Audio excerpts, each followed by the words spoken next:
ضروری اور امپارٹنٹ نکات کو بیان کریں۔ تو اللہ سبحانہ و تعالیٰ نے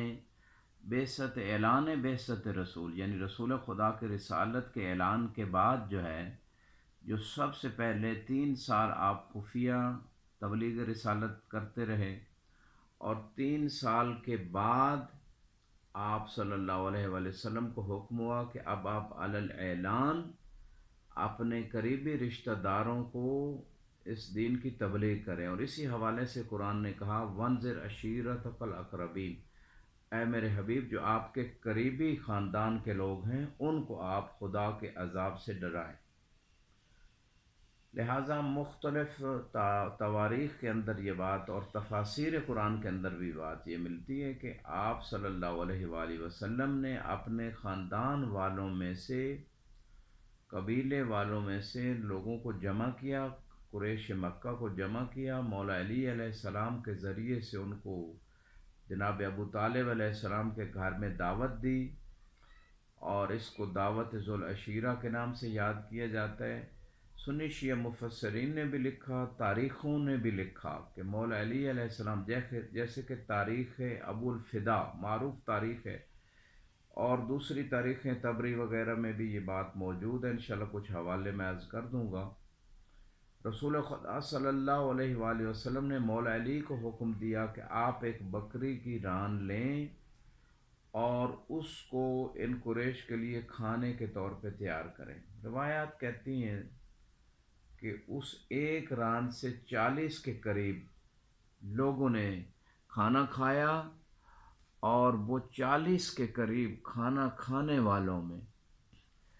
ایک شخص بھی بھوکا نہیں تھا، سب لوگوں نے کھانا کھا لیا۔ اور کھانا کھانے کے بعد جب رسول خدا صلی اللہ علیہ وآلہ وسلم نے یہ بات ارشاد فرمائی کہ یہ تو ایک بندے کے لیے کھانا تھا تقریباً جو ہم نے تیار کیا تھا، اور الحمدللہ سب کے سب سیر ہو گئے، تو جب یہ بات سنی قریش مکہ نے اور آپ نے کچھ بولنا چاہا مزید، تو فوراً ابو لہب نے وہ بول کے قریش مکہ سے کہا کہ یہ نعوذ باللہ رسول خدا کا جادو ہے، لہٰذا اس جادو میں آپ نہ آ جائیں، اور یہی بات کہہ کے اٹھ کے چلا گیا، اور دوسرے لوگ بھی اس کی بات کے پیچھے اٹھ کے چلے گئے۔ لہٰذا اس مقام پہ رسول خدا صلی اللہ علیہ وآلہ وسلم نے اپنے دوسرے یعنی دن کے لیے تیاری شروع کی، اور جناب مولا علی علیہ السلام سے فرمایا کہ کل پھر ان کو بلایا جائے اور پھر دوبارہ ان کے لیے کھانا تیار کیا جائے۔ تو مولا علی علیہ السلام نے دوبارہ اسی طرح کھانا تیار کروایا، اور جب یہ جمع ہو گئے تو مولا علی علیہ السلام اور جناب ابو طالب علیہ السلام نے جب دیکھا کہ ابو لہب دوبارہ وہی حرکت کرنا چاہتا ہے، تو جناب ابو طالب نے اسے جھڑک کر فرمایا کہ بیٹھ جا، اور جب تک میرا بھتیجا آپ سے بات نہیں کر لیتا اس وقت تک کوئی بندہ یہاں سے اٹھ کے نہیں جائے گا۔ رسول خدا صلی اللہ علیہ وآلہ وسلم نے خطبہ دیا اور فرمایا کہ میں تمہارے لیے عزت لے کے آیا ہوں، تمہاری نجات کا ذریعہ لے کے آیا ہوں، لہٰذا تم خدا کی وحدانیت کا اقرار کر لو تو تمہیں خدا دنیا میں بھی عزت دے گا اور آخرت میں بھی، اور جو بھی من یعاذرنی، جو بھی میری مدد کرے گا اس عمل میں، فیکون اخی و وصی و خلیفتی من بعدی، کہ وہ میرا جانشین ہوگا اور وہ میرا بھائی ہوگا اور میرے بعد میرا خلیفہ ہوگا۔ تو جب یہ اعلان کیا رسول خدا نے تو سب خاموش رہے،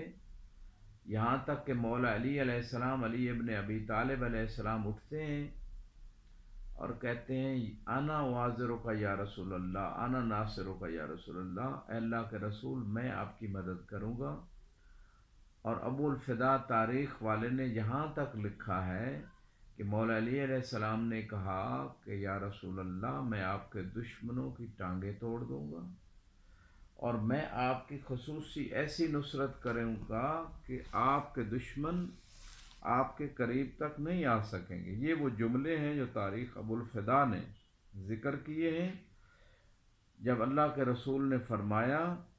کوئی شخص تم میں سے اس امر کا اقتدا کر کے میرا بھائی اور وصی اور خلیفہ بننا چاہتا ہے تو وہ بن سکتا ہے۔ اس وقت سب موجود تھے اور حضرت پر ایک ہجوم تھا، اور حضرت علی علیہ السلام نے عرض کیا یا رسول اللہ، میں آپ کے دشمنوں کو نیزہ ماروں گا اور آنکھیں ان کو پھوڑ دوں گا اور پیٹ چیر دوں گا اور ٹانگیں کاٹ دوں گا اور آپ کا وزیر و مددگار ہوں گا۔ حضرت نے اس وقت یعنی رسول خدا نے اس وقت علی مرتضیٰ علیہ السلام کی گردن پہ ہاتھ رکھ کے ارشاد کیا، ھذا اخی و وصی و وزیری و خلیفت من بعدی۔ ابو الفدا تاریخ والے لکھتے ہیں کہ یہ میرا بھائی ہے علی اور میرا وصی ہے۔ رسول خدا نے اعلان کیا اور فرمایا اور میرا خلیفہ ہے تمہارے درمیان، فاسمعوا لہ واطیعوا، علی کی بات سنو بھی اور ان کی اطاعت بھی کرو۔ جب رسول خدا نے یہ اعلان فرما لیا تو قریش مکہ مزاح اور مذاق اڑاتے ہوئے جناب ابو طالب سے کہتے ہیں کہ آپ ہی اپنے بیٹے کی بات سنیں اور ان کی اطاعت کریں، اور یہ کہہ کے اٹھ کے چلے گئے۔ لہٰذا اس تاریخ ابو الفدا والے نے جو بات لکھی ہے دعوت ذوالعشیرہ کے چیپٹر میں، اور قرآن کی اس آیت کے ضمن میں مفسرین نے بھی لکھا کہ علی علیہ السلام کو جانشین بنایا گیا، اس سے ایک بات ثابت ہو گئی کہ بعثت رسول کے 3 سال بعد چوتھے سال میں علی علیہ السلام کو اللہ کے حکم سے جانشین، وزیر، خلیفہ بنا دیا گیا تھا، اور بعد میں مختلف مواقع کے اوپر، مختلف موارد کے اوپر، جیسا کہ غزوہ تبوک کے مقام پہ، یا علی انت منی بمنزلت ہارون میں موسیٰ الا انہ لا نبی بعدی، اے علی آپ کا مقام وہی ہے جو ہارون کا موسیٰ سے تعلق تھا، جو موسیٰ سے نسبت تھی، وہ بھی وسیع تھے، آپ بھی وسیع ہیں، لیکن میرے بعد نبی نہیں ہے، موسیٰ علیہ السلام کے بعد نبی تھے۔ لہٰذا اس مقام پہ مولا علی علیہ السلام کی وصایت و خلافت کا اعلان جو دعوت ذوالعشیرہ سے ہوا، اس کو بار بار مولا رسول خدا نے اس کو بار بار امت کو یاد دلایا، اور آخری مرتبہ غدیر کے مقام پہ پورا 1,00,000 سے زیادہ کا مجمع تھا صحابہ کا، ان سب کو من کنت مولاہ فھذا علی مولا کہہ کے اللہ کے حکم کو پہنچایا۔ جب یا ایھا رسول بلغ ما انزل الیک من ربک کا حکم آیا، اس وقت اس حکم کو پہنچایا گیا۔ تو لہٰذا بلکہ غدیر کے بعد بھی جب آپ کا آخری وقت تھا تو آپ نے قلم دوات مانگی۔ اس کو علماء اہل سنت اور تشیع کے مصادر میں یہ روایت موجود ہے، ایتونی بقطف و کتاب اکتب لکم کتابا لن تضلوا من بعد ابدا، ایتونی بقلم و قطف، بعض روایت میں کہ مجھے قلم دو اور ایک کچھ لکھنے والی چیز دو، تمہارے لیے ایک ایسی چیز لکھ کے دے دوں کہ میرے بعد تم کبھی گمراہ نہیں ہوگے۔ اور یہ وہی بات تھی، انی تارک فیکم الثقلین کتاب اللہ و عترت اہل بیتی ما ان تمسکتم بہما لن تضلوا من بعد ابدا، کہ میں تمہارے درمیان اللہ کی کتاب اور اپنی عترت کو چھوڑ کے جا رہا ہوں، جب تک ان دونوں سے متمسک رہو گے کبھی گمراہ نہیں ہوگے۔ لہٰذا دعوت ذوالعشیرہ میں جو پیغام تھا، اور جو آیات و روایات کی روشنی میں، تاریخ کی روشنی میں یہ بات ثابت ہو گئی کہ آل محمد علیہ السلام سے تمسک بھی واجب تھا، ان سے دین لینا واجب تھا، جس طرح قرآن سے ہدایت لینا واجب تھی۔ یہ دو گران قدر چیزیں، اور مولا علی کی خلافت کا اعلان مختلف موقعوں پہ ہوا۔ آخری وقت میں بھی رسول خدا نے وصیت کی، لیکن لوگوں نے کتاب نہ دی، قلم نہ دیا